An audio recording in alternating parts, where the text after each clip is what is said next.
தமிழகத்தில் 2 இடங்களில் லஞ்ச ஊழல் தலைவிரித்து ஆடுகின்றது. ஒன்று ஆர்டிஓ, 2வது பத்திரப்பதிவு. இந்த 2 இடங்களிலும்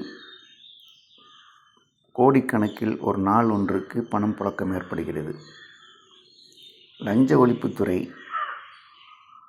ஒரு அலுவலகத்தில் அமர்ந்து கொண்டு அவர்களிடம் போய் புகார் அளித்து, அவர்கள் ரசாயன நோட்டை தடவி கொடுத்து, அப்புறம் அவங்க பிடிக்க வந்து, இதெல்லாம் திருடு நடந்துக்கிட்டே இருக்கட்டும், கொலை பண்ணிக்கிட்டே இருக்கட்டும், மோசடி பண்ணிக்கிட்டே இருக்கட்டும்.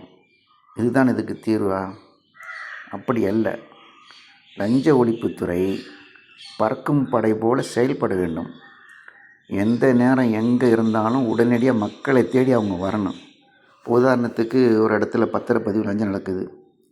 இப்போ 108, 109, 100 ஏதாவது நம்பரை கொடுத்து நம்ம அங்கேருந்து அவங்களுக்கு பதிவு பண்ணணும் தகவல். சார், நாங்கள் இந்த இடத்துல நிற்கிறோம், இந்த மாதிரி இந்த இடத்துல லஞ்சம் கேட்குறாங்க, உடனடியாக வாங்கன்னு சொன்னோன்னா அவங்க ரசாயன பணத்தை எடுத்து நம்மளை தேடி வரணும். அவங்க நம்மள்கிட்ட கொடுக்கணும். நம்ம போய் அந்த அதிகாரிகிட்ட லஞ்சம் வாங்க எடுத்து கொடுக்கணும். அவங்க பிடிக்கணும் கைங்குளமா. அப்போ தான் இதை ஒழிக்க முடியுமே தவிர, சும்மா பேருக்கு நாங்கள் அவங்கள பிடிச்சேன், இவங்களுக்கு 2 கேஸை போடணும், அவங்க 2 கேஸை போடணும்னு சொல்லி இதெல்லாம் கதைக்கு ஆகுமா? லஞ்சம் ஒழிக்கப்பட வேணும் என்றால் அங்கே உள்ள குறைகள் நீக்குவதற்கு சரியான வழிமுறைகள் இல்லை. உதாரணத்துக்கு ஒரு பத்திரப்பதிவு போடுறோம் வீடை, எதுக்கு லஞ்சம் கொடுக்கணும்? இதில் என்ன பெரிய பிரச்சனை அப்படின்னு சொன்னால், வருவாய்த்துறையும் பத்திரப்பதிவும் ஒன்றா இணைக்கப்படலை. இன்னும் எல்லாம் பார்ட்டாக அவங்கவுங்க செக்ஷனை தனித்தனியாக வச்சுக்கிட்டாங்க. நீ உன் கமிஷனை நீ பார்த்துக்க, என் கமிஷனை நான் பார்த்துக்கிறேன், என் விஷயத்தில் நீ தலையிடாத, ஓ விஷயத்தில் நான் தலையிட மாட்டேன். இப்படி அவங்களுக்குள்ள இலாக்காவை பிரித்து வச்சுட்டாங்க. உதாரணத்துக்கு ஒரு இடம் ஒருத்தர் வாங்குறாருன்னு சொன்னால், வருவாய்த்துறை, கிராம அதிகாரி, பத்திரப்பதிவு, இந்த 3 பேரும் ஒரே சேனலில் வரணும். ஒரு இடம் விற்றாலும் சரி, ஒரு வீடு விற்றாலும் சரி, அல்லது வாங்குபவர்களும் விற்பவர்களும் யார் யாருங்கிறத முன்கூட்டி எல்லாம் தகவல் தெரிஞ்சு, இவங்க வாங்கலாமா, இவங்க விற்கலாமா, இது அரசு இடமா, புறம்போக்கு இடமா, அல்லது கோயில் இடமா, வக்போர்டு இடமா, அல்லது பத்திரப்பதிவில் வேறு ஏதாவது மோசடி நடந்திருக்கா, இதெல்லாம் யார் ஆராயிரா?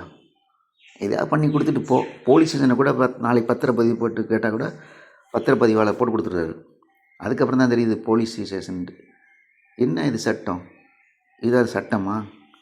அப்படி இருக்கக்கூடாது.